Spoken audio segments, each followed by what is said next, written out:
But there were also serious advocates of the senior citizens grant.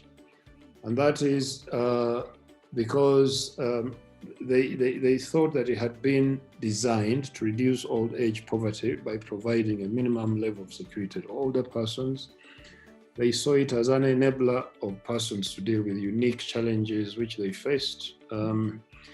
And already examples, this argument was being made very strongly, that 93% of older persons across Uganda lived undignified lives and in poverty, and that a regular predictable cash transfer would radically transform their lives.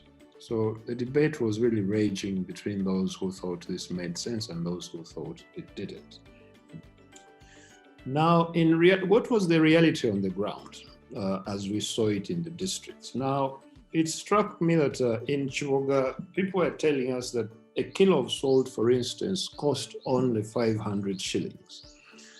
And people are saying, look, there are a lot of people in Chivoga who don't even make 1,000 shillings in a month. Now, imagine 25,000 in the hands of somebody who can't even afford a kilo of salt at 500 shillings. Now, this was to emphasize the importance of this seemingly small amount of money in the hands of elderly people who didn't have any regular sources of income.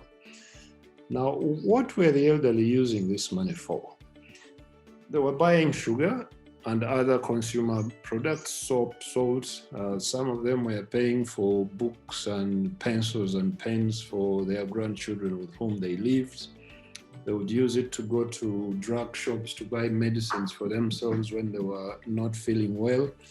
And some had actually invested it in small livestock, goats, chickens, and pigs. And others could even hire labor, local labor, to go and work in their gardens or even repair their houses.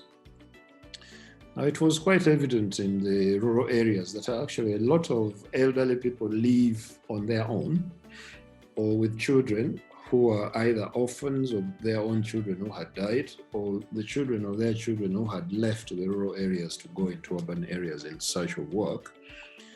Many of these young people who had left the rural areas had not found work where they had gone, and so they were unable to send money back home. And even those that sent it, in many cases, they did not send enough to sustain their parents and the children they had left behind. So actually, in reality, the Senior Citizens Grant made a very real difference in the lives of elderly people who were receiving.